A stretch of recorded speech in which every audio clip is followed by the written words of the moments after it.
Channel 5 cinema viewers எல்லாத்துக்குமே first of all ஒரு பெரிய ஹை. ஸோ இந்த 2025 ஸ்டார்ட் ஆகி நான் பார்த்த ஃபர்ஸ்ட் படத்தை பற்றின ஒரு மூவி ரிவ்யூ தான் வந்து கொடுக்க போறேன். அந்த படத்தோட டைரக்டர் வந்து குணா சுப்ரமணியம், அப்புறமா நட்டி நடராஜனா, ஆதேஷ் பாலா அண்ணா எல்லாருமே நடிச்சிருக்காங்க.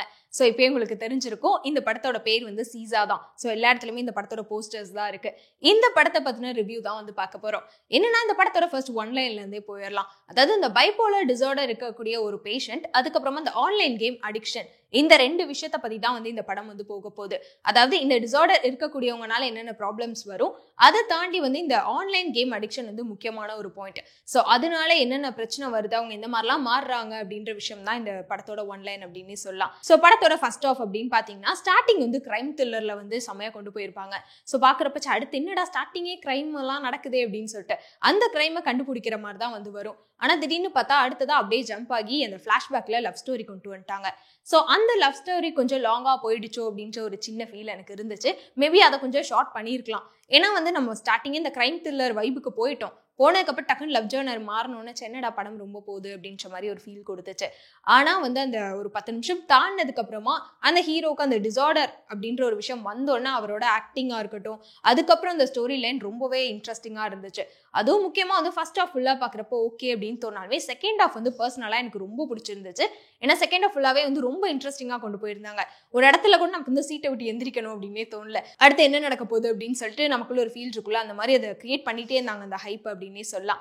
அது மட்டும் இல்லாம செகண்ட் ஹாஃப்ல வந்து எந்த லாகுமே கிடையாது. டைரக்டர் வந்து நிறைய சஸ்பென்ஸ் வச்சிருந்தாரு.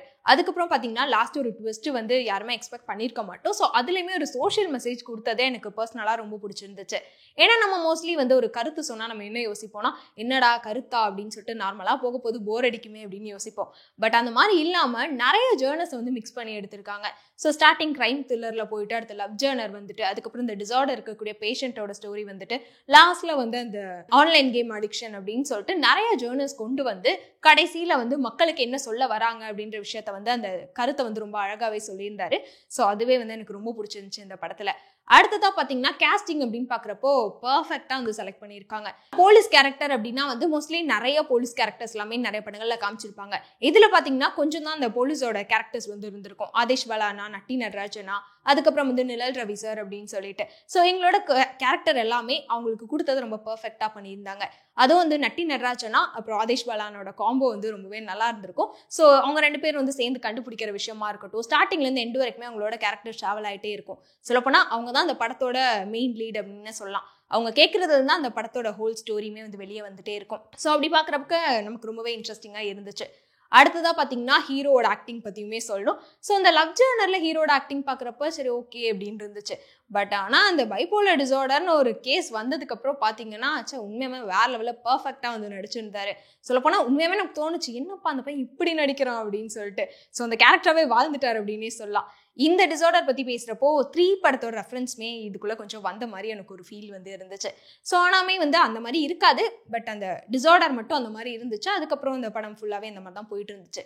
ஹீரோனோட கேரக்டருமே ரொம்ப சப்போர்ட் பண்ற மாதிரி ஒரு கேரக்டரா இருந்துச்சு. அடுத்தது வந்து பாய்ஸோட ஃப்ரெண்ட்ஷிப் பத்தி எல்லாத்துக்குமே தெரியும். மோஸ்ட்லி கேர்ள்ஸ் என்னதான் குரூப் ஆஃப் ஃப்ரெண்டா இருந்தாலுமே இந்த பாய்ஸ் ஃப்ரெண்ட்ஷிப் அப்படின்னு வரும்போது நாங்கெல்லாம் பார்த்தோன்னா ரொம்ப க்ளோஸ் ஆயிடுவோம். இந்த 10-15 வருஷம் சேர்ந்து இருந்தா எப்படி இருக்கும், அந்த மாதிரி நான் என் ஃப்ரெண்டுக்காக உயிரவே கொடுப்பேன்ப்பா அப்படின்னு சொல்லி நிறைய படங்கள் வந்திருக்கு. ஸோ தளபதி படமா இருக்கட்டும், சும்மா அந்த ஃப்ரெண்ட்ஷிப் போர்ஷன் வந்து நிறைய வந்திருக்கு. இந்த படத்துல அந்த ஃப்ரெண்ட்ஷிப் போர்ஷன் வந்து நல்லாவே ஒர்க் அவுட் ஆச்சு அப்படின்னு சொல்லலாம். ஏன்னா அந்த ஃப்ரெண்டோட கேரக்டருமே ஸ்டார்டிங்ல இருந்து எண்டிங் வரைக்குமே நல்லா டிராவல் பண்ணியிருப்பாங்க. பட் சில டைம் அவங்க தான் அப்படின்ற மாதிரியுமே நமக்கு ஃபீல் வந்திருக்கும்.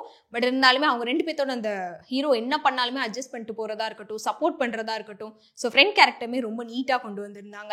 ஸோ இந்த மாதிரி வந்து கேஸ்டிங் அப்படின்னு எடுத்துக்கிட்டா நம்ம நிறைய பேர் சொல்லிட்டே போகலாம். ஏன்னா நடிச்ச எல்லாருமே வந்து பர்ஃபெக்டா அவங்களோட கேரக்டர் இதுதான் அப்படின்றப்போ அந்த கேரக்டராகவே வாழ்ந்திருந்தாங்க அப்படின்னே சொல்லலாம். ஸோ ஓகே, ஓவராலா பார்க்குறப்போ வந்து நல்ல படம். அது மட்டும் இல்லாமல் இந்த மாதிரி சோஷியல் மெசேஜ் கொடுக்குற படம் வந்து இப்போதான் கொஞ்சம் கொஞ்சம் வந்துட்டு இருக்கு.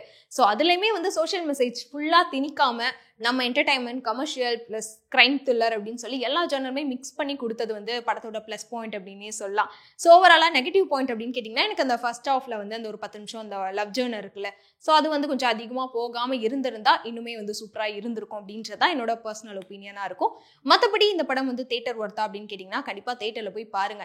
ஏன்னா வந்து தேட்டரில் போய் எதுக்காக பார்க்கணும் அப்படின்னு கேட்டிங்கன்னா இந்த சோஷியல் மெசேஜ்னு ஒரு விஷயம் இருக்குல்ல, அதாவது இந்த ஆன்லைன் கேம் அடிக்ஷன் இப்போ மோஸ்ட்லி இதனால நிறைய ப்ராப்ளம்ஸ் வந்துட்டு இருக்கு. இப்போ இருக்க ஜென்ரேஷன் குழந்தைங்களா இருக்கட்டும், உங்களோட பேரண்ட்ஸா இருக்கட்டும், அவங்க எல்லாத்துக்குமே மோஸ்ட்லி ரொம்பவே கனெக்ட் ஆகும் அப்படின்னே சொல்லலாம். இப்போ இருக்கக்கூடியவங்களுக்கும் சரி, முன்னாடி இதனால நிறைய அஃபெக்ட் ஆனவங்களுக்குமே நல்லா கனெக்ட் ஆகுற படம் அப்படின்னு சொல்லலாம். ஸோ கண்டிப்பா வந்து தியேட்டர்ல போய் பார்க்கணும் அப்படின்னா வந்து பார்த்துட்டு சொல்லுங்க. ஒருவேளை அந்த படம் பார்த்துட்டீங்க அப்படின்னா உங்களோட ரிவ்யூமே வந்து கமெண்ட் பண்ணிருங்க.